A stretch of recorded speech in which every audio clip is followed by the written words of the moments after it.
In this presentation, you will learn how sustainability and innovation will shape sectoral development in manufacturing and construction sectors.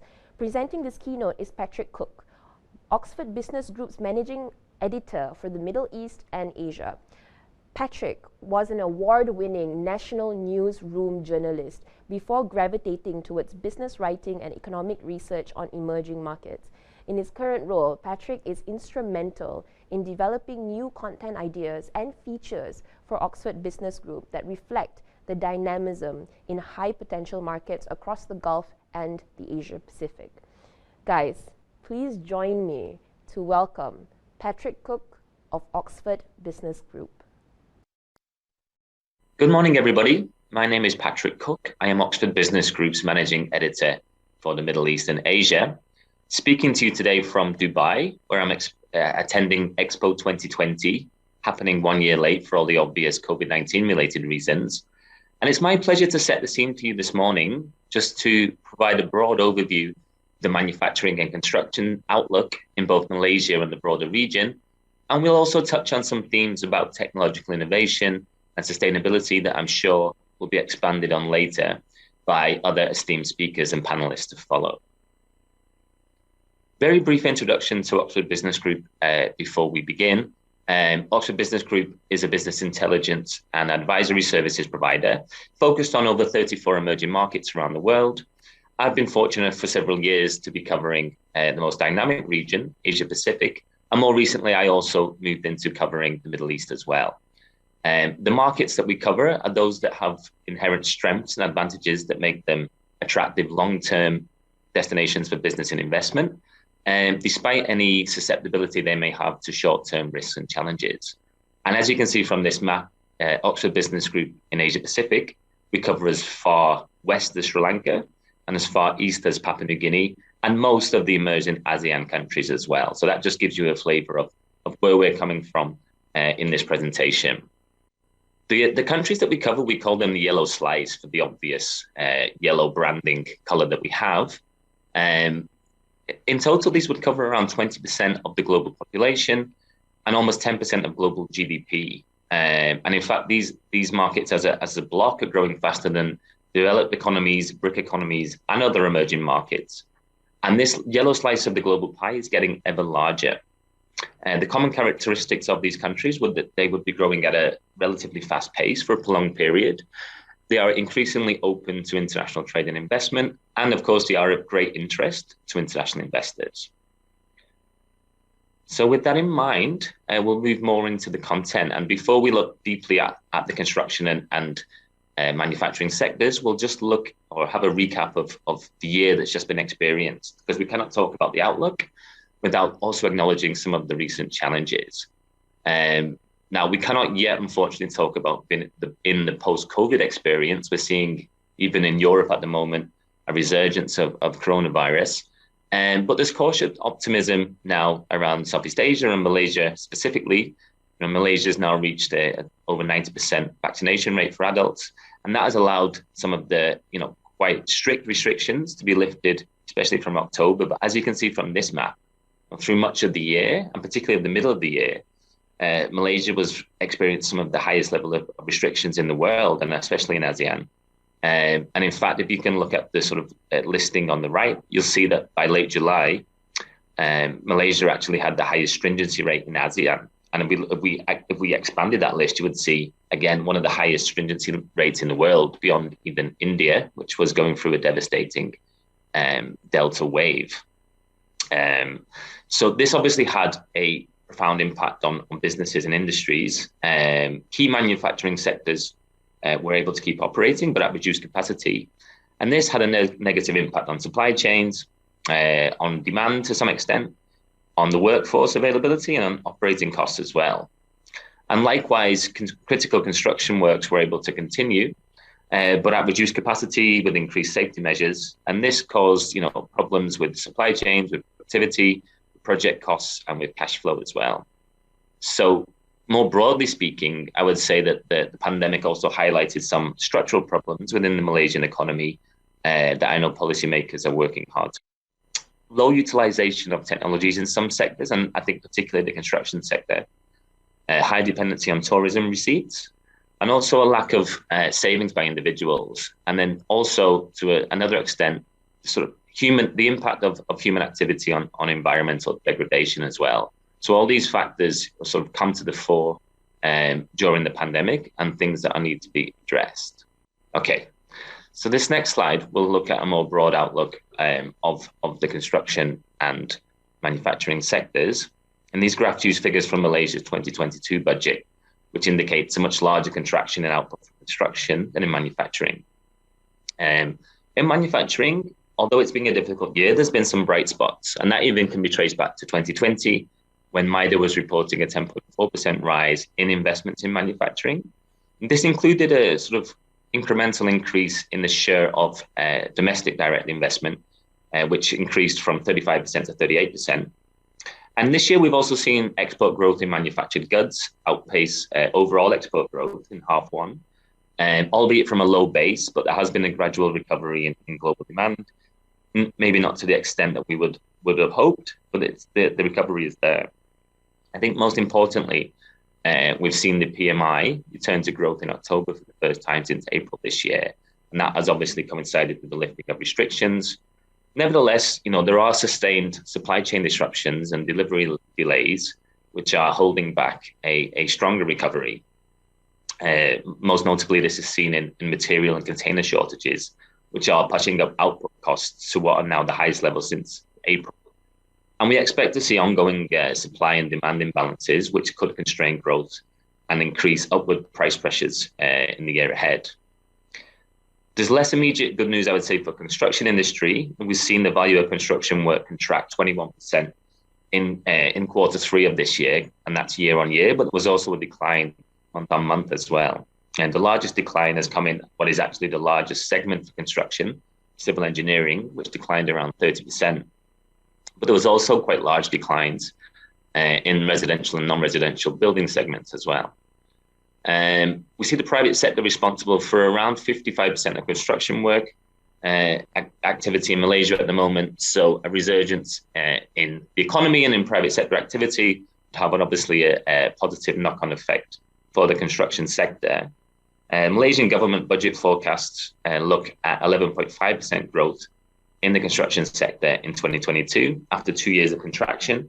This should be driven by the resumption or the accelerating of existing projects such as mass transit and road projects, utilities projects, and also a renewed focus on addressing the affordable housing backlog, as well as ongoing commercial projects that can be linked to improvements in consumer demand. If we look more at the recent performance in manufacturing, cautious optimism can be seen from year on year and month on month growth figures in manufacturing sales and key products. We've already discussed a little bit about the supply chain challenges that are holding back to some extent further growth. But if we look at some of the reasons for that increase in manufacturing FDI and DDI that we saw in 2020 specifically, I think it's positive to note that many of these increases occurred in catalytic sectors that have been listed in the industry forward plan. This is the sort of national plan for industrial transformation and industry 4.0 achievement. So, for example, the biggest areas or some of the biggest areas for FDI are in electrical and electronics, machinery and equipment, chemicals and petrochemicals, which are all high priority areas for industry 4.0 transformation. And I think what's interesting to note as well is that 65% of FDI has been allocated in manufacturing for new projects rather than expanding or diversifying existing investments. And this figure actually rises to 70% for domestic investment. So it shows that there is, despite the profound disruption that has occurred in recent years, there is an appetite for investing in new opportunities in manufacturing in Malaysia. FDI particularly has come from China, which is responsible for more than double the FDI from the next country, which is Singapore. And I think this will highlight to some extent the potential that stems from the Regional Comprehensive Economic Partnership in terms of attracting investment from China. So let's talk a little bit about the future of manufacturing in Malaysia. And I think there's clear consensus that Malaysia really needs to move up the industrial value chain through technological innovation and increased productivity, it can no longer aspire or realistically, think that it can compete with low-cost manufacturers elsewhere, and it should not do so either, because this is, very important for Malaysia's long-term development strategies. So the Industry Forward initiative and related policies envision this holistic transformation, which would include skills development and financial support for the nearly 60,000 SMEs in Malaysia that actually operate in manufacturing. And there is financial support available to facilitate this transformation, most notably through the Intervention Fund. Looking at the budget for 2022, there's been an increase in funding for Industry Forward transformation funding. There's around 45 billion ringgit available for this. And there was also an increase in vocational training funding as well, which went up from 6.6 billion ringgit to, went up from 6 to 6.6 billion ringgit. But then we look at the reasons, speaking to companies on the ground, looking at survey data, it seems, there are still some issues, especially with SMEs when it comes to embarking on the Industry 4.0 journey. Survey data suggests financial capabilities is the main factor holding them back. People readiness is another. Just being uncertain of what to do is another. And then some companies are opting for machine automation over actual holistic Industry 4.0 transformation. And I think the government can clearly assist in at least the first three of those. Speaking to companies on the ground, there's some reports of delays in the releasing of those intervention funds that can take, upwards of 9 months to be released, which can obviously hold back, progress in the transformation. And obviously, skills training as well is not a quick fix issue. When we look at preparing the workforce with the skills they need for Industry 4.0, this can take time, and it needs to be done at all levels of education, starting from schooling. So it's not a quick fix. But the graph that you can see here, I think, suggests the urgency that's needed as well. Because this is the Digital Riser report from 2021, and it analyzes and ranks changes that countries around the globe have seen in their digital competitiveness over the last few years. And unfortunately, Malaysia actually comes across as one of the worst performers in the whole of Asia. Here you have the figures for ASEAN, but in Asia as a whole, only Philippines and Japan ranked behind Malaysia in this metric. And in fact, Malaysia scored especially poorly when it came to the ecosystem category. And that looks at venture capital availability, it looks at the cost of starting a business, it looks at the time to start a business, ease of hiring foreign labor, and the skill set of graduates. So this obviously suggests more sustained attention and resources are required to improve access both to transformation funding and also skills training. So I just want to touch a little bit about the regional comprehensive economic partnership that I mentioned before, and what this might mean for the regional and the national industrial landscape. Obviously, this is a partnership that involves all the ASEAN members, plus China, South Korea, Japan, Australia, and New Zealand. And it's set to create the world's largest free trade zone, and it will actually enter into force in January for the members that have already ratified it. So some of the headline achievements that this will bring will be up to 90% of import tariffs will be progressively phased out between members. And also there'll be an emphasis on non-tariff barriers as well, considering that many of these countries actually have very low tariff barriers anyway between each other. But what it does is it integrates and unifies existing arrangements between the different countries. And it has also certain provisions targeted towards SMEs, where I think are very important for Malaysia, because they can help level the playing field and also provide them access to a much larger regional market. And what this could also do in Malaysia is drive further Chinese FDI into high potential, high technology sectors, while also opening up export opportunities for existing manufacturers. And the consensus, broadly speaking, in Malaysia from manufacturing bodies has been positive.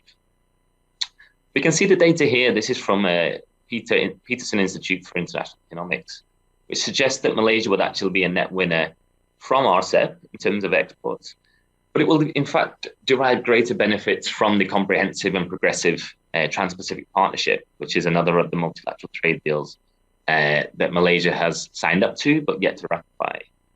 And I think this is because RCEP will essentially streamline and harmonize existing regional trade relationships with Malaysia, whereas CPTPP will open up new opportunities with new markets in the Americas and perhaps also in my own country, the UK, which is now seeking to join. But the fact that Malaysia has yet to ratify either agreement, creates some urgency because Malaysia does not want to be left behind by those that are already embarking on this journey. My understanding is that there are still several acts of parliament that need to be amended. I think 3 in the case of RCEP and 8 in the case of CPTPP before they can be ratified by the Malaysian government. So we hope that process can be accelerated in early 2022 so that Malaysia can really start to feel the benefits of these agreements. So just to touch on another China-related topic, which is the Belt and Road Initiative, something with quite a long history, of course, in Malaysia, and of very much significant importance within the wider region.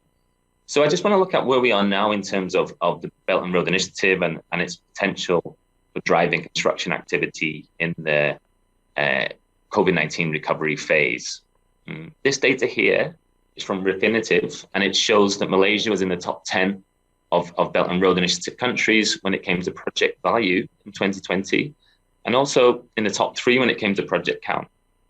One of the notable projects that did actually commence in 2020, despite the pandemic, was the Sarawak Second Trunk Road project. But I think it's fair to say that the early momentum of the BRI in Malaysia has stalled somewhat, exacerbated by political uncertainty that has occurred in the country over recent years. But one of the major projects that will now go ahead, of course, is the East Coast Rail Link. And that has now been agreed that there will be a 40% rise in project costs for that one. So that can help boost, to some extent, the construction sector within the country. And I think broadly speaking, when we look at the BRI, it's highlighted existing concerns about the viability and financial sustainability of certain projects that fall underneath this very broad term of Belt and Road Initiative projects worldwide. Countries are obviously much more aware of risks, both financial risks and environmental risks, sustainability risks.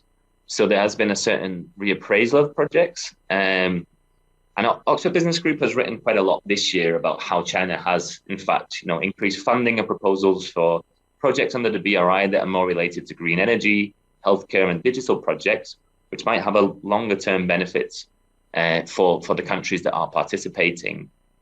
And it may be that we see a leaner and more practical Belt and Road Initiative emerge from the disruption, which could include greater efforts to catalyze the involvement of private sector funding as well.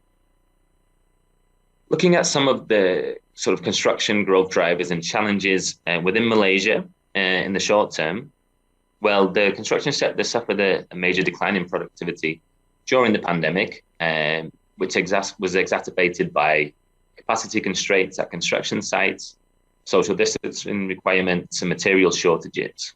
So the 2022 budget has increased the allocation of funding for development expenditure to 75.6 billion. And this will include a focus that is running through Malaysian government policy at the moment around sustainability. But a lot of this allocation will go towards completing or accelerating existing projects, while also going towards addressing some of the affordable housing backlog. I think there is some concern from industry bodies about the lack of new mega projects that could really give a shot in the arm for the industry. But the growth prospects, at least, coming from a reduced base in the year ahead, look fairly optimistic. Optimistic in the sense that look fairly positive. I think looking long term, transformation in the sector will focus on digitalization and tech utilization, though to improve productivity and also sustainability. There was data from the Department of Statistics in 2020 that suggested that the construction sector actually has the lowest adoption rate out of all sectors in various technological areas. Just 2.8% in data analytics, 5.4% in collaborative online platforms, and 29% in management software. So there's huge scope here to boost performance and productivity through technology. I think that will be something that probably be touched on later in the sessions. Certainly wider use of innovation such as industrialized building systems, IBS, could help to increase automation, mechanization, and the prefabrication of components, also leading to faster completion times, greater productivity, less waste, fewer accidents, and overall lower construction costs, which will be good for everybody. And again, we've seen concerted policy efforts to drive this forward. Most recently, the National Construction Policy 2030, which actually has at its theme digitalizing the construction sector, very much in line with the Industry 4.0 pillars. So that brings us on to the challenge of sustainability. Obviously, quite recently we've just seen the COP26 conference take place in Glasgow in Scotland, and really focused the eyes of the global community on the need for real change when it comes to driving forward climate sustainability challenges, and more broadly, how to build a more sustainable economic model. So I think any future development in the manufacturing and construction sectors definitely needs to be increasingly mindful of sustainability goals and challenges. And in fact, Malaysia itself has set one of the most ambitious net zero targets in ASEAN, aiming to reach net zero by 2050. And as mentioned before, this is really feeding into all areas now of government strategy and policy, and will increasingly do so amongst private companies as well. If we look at the construction and manufacturing industries combined, they are in fact major sources of carbon emissions across the region. In Malaysia combined, it would be 15% of emissions, and in ASEAN, this would be 20%. So in Malaysia, it's lower, but still significant. And I think the concept of Industry 4.0 is very much in line with several of the sustainability goals, or the UN Sustainable Development Goals. And that would be Goal 9, which is to build resilient infrastructure, promote inclusive and sustainable industrialization, and foster innovation. And also with Goal 12, which ensures sustainable consumption and production patterns. And I think more broadly, the adoption of leaner and smarter production systems would help to reduce waste, the overutilization of facilities, and also boost energy efficiency, which would in turn contribute to reducing emissions. And in the construction industry itself, designs and practices will increasingly have to be geared towards energy efficiency and mindful of environmental concerns. So at Oxford Business Group, we actually recently conducted a survey of over 300 C-suite executives around the world to ask them questions about the company's approach to environmental, social, and governance requirements, and to what extent the pandemic had changed their thinking towards ESG, and also how they are strategizing for the future. This was given us a better understanding, particularly in emerging markets, of how companies are viewing and adapting to ESG-related risks. So the survey conducted all of the yellow slice regions, but it also included some responses from companies in Western markets that might have interests in the companies that OBG covers. So over 60% actually said that the pandemic had either a moderate or significant impact on their understanding or appetite of ESG. And Asia actually had the highest proportion of respondents that reported a significant impact. And I think COVID-19, broadly speaking, has really underlined the need for effective and holistic risk analysis and mitigation strategies that can sustain long-term value creation. So ESG concerns are very much at the heart of this. And beyond sort of long-term risk analysis and mitigation, I think ESG adoption has also proven to make good business sense. For example, the FTSE for Good Bursa Malaysia Index has outperformed the broader composite index by 3.4%, dating back from the end of December 2013 until the middle of June 2021. So the graph that you can see here, I think, shows that the global and the Asian business community is increasingly in tune with the global sustainability agenda. When we asked them later on, not seen here on this slide, about the biggest obstacles to greater ESG adherence, the most popular response was actually insufficient financing and incentives or penalties for non-compliance. This was followed by the complexity and nuance surrounding both the application and the concept of ESG, I think, which is quite important. A lot of companies, it's still quite abstract. And also there's a lack of unified standards, which makes it perhaps some inaccessible or appear to be inaccessible, especially for those smaller enterprises. And that was closely followed by the lack of public sector support. I think on this last issue, public sector support, I think we're seeing that change in Malaysia. public sector agenda is increasingly shifting towards sustainability. And we see that in the 12th Malaysia Plan. And we've also seen concerted efforts from Bursa Malaysia to try to encourage ESG adoption and compliance among listed companies. And this will definitely, translate into manufacturing and to construction as well. And then if we just go to our penultimate slide, this basically demonstrates that Asia has the highest proportion of respondents from the yellow slice regions who felt that ESG was very important for investors that are interested in this region. So, any manufacturers, any construction companies seeking to attract external investment in Malaysia or the broader emerging Asia region will necessarily need to pay close attention to the ESG compliance.